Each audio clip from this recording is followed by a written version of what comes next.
now? Well, I'm sorry to hear that they moved from plan A to plan B. But again, I just convey the message from the Libyan people. They expect more. They have to impose the no-fly zone, because Gaddafi at the moment, as I'm talking to you now, he is raiding Ijdabiya. In fact, we're watching live pictures from Ijdabiya right now of people there protesting, it looks like. This is one of the towns in the east that is seeing a counter-offensive from the Gaddafi forces. Do you think he has what it takes to retake these towns and a key town such as Benghazi as well? No, Gaddafi is using, this is why we urge the international community to impose this no-fly zone decision. Gaddafi, the only force he can use now against the Libyan people is the air force. And if we can disable this, I don't think he has any chances to advance. International community, they can stop mercenary coming from Chad, as Mr. Ali Zaidan said yesterday in AlJazeera Arabic. There is forces coming from Sudan and from Chad and some from Algeria.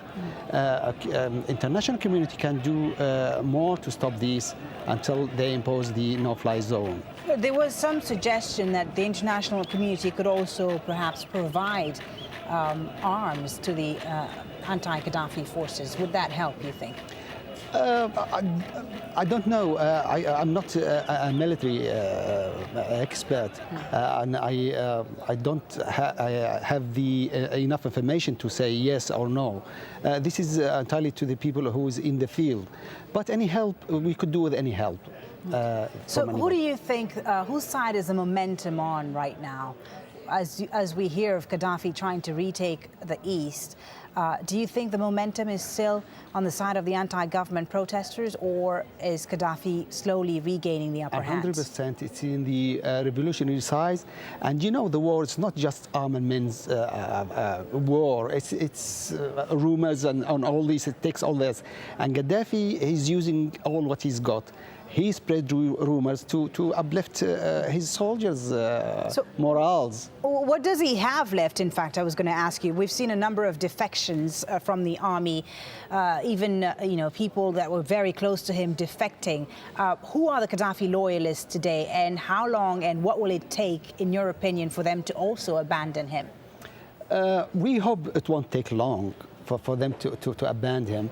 Gaddafi is still control Tripoli, or part of Tripoli. We've got Sirte, where his tribe are, and the south. This is the only three places. Now he's trying to attack Nalut for a strategic and personal reason, in my opinion. Because Nalut is in the southwest of Tripoli, and he's trying to cut any help from the south. The personal reason for Gaddafi, we know the Gaddafi character, because about so many people from that town who took part in the May attacks on Gaddafi's barracks back in the mid-80s. Right. So that's what he's trying to do. Okay, thank you very much, Awad El Fatouri. For the moment, we'll just leave it there. Coming up on this news hour, allegations that Belarus supplied attack helicopters to Laurent Gbagbo's forces in Côte d'Ivoire.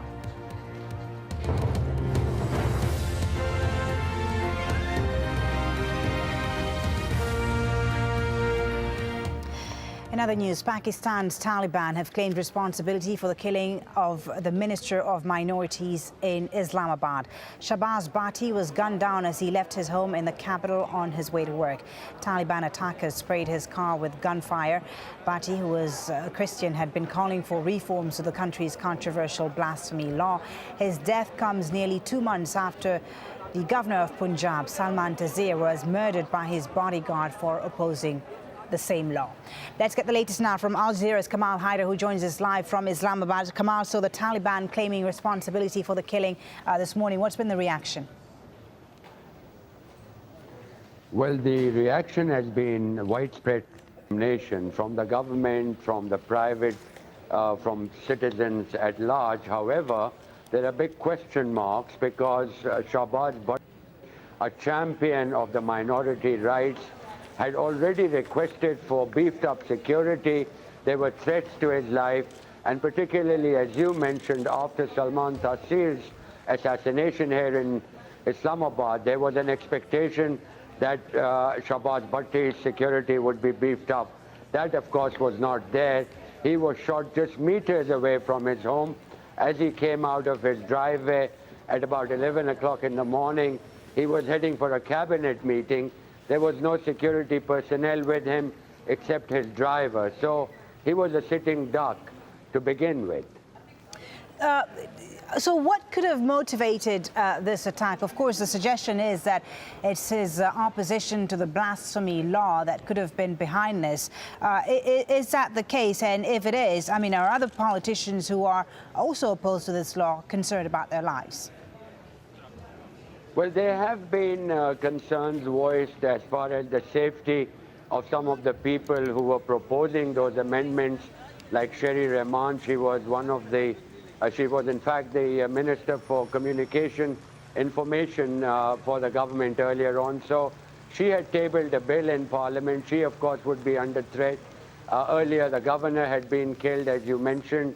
And, of course, because the Minorities Affairs Minister had been made the head of the committee to see those proposed amendments to the bill, that he was targeted. So, of course, the big question mark, however, now will be, will the government be able to provide security to those people who may be under threat?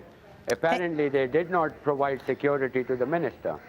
Okay, thank you very much. Kamal Haider reporting there live from Islamabad. All right, some breaking news now from Bangladesh, where the central bank says it has removed Nobel Peace Prize winner Muhammad Yunus from his post as managing director of the Grameen Bank. Of course, we'll bring you more on this story as and when we get more information. Let's talk weather now. Steph Golter is here to tell us about the latest, including some bad weather in Tunisia, which is another headache for the people who are trying to flee Libya. Exactly. As if things aren't bad enough, you're living in a tent and then the weather takes a turn for the worse. Normally on that North African coastline, the weather's quite nice at this time of year, but not always. We have these pictures showing how the rain really has been quite heavy on the 27th, 28th of February. The last couple of days, we haven't seen as many showers. Those showers generally all heading away to the north, but it's also been very cold at night, down to 5 degrees. Better news there as well in the forecast. As the fog hangs warily over London, we can always offer you the perfect pick-me-up. So let's start off looking at the North African coastline, though, and you can see exactly why we've seen all of this wet weather. This area of cloud here, all circulating in the Mediterranean, that's our rather deep area of low pressure that's generating a lot of wet weather, not only for Algeria and Tunisia, but also through many parts of Italy as well. And really, that rain has been very, very heavy. That area of low pressure is now pulling away towards the north, and as it does so, it's filling. So the winds are easing a little bit, and the rain should be easing off a fraction as well.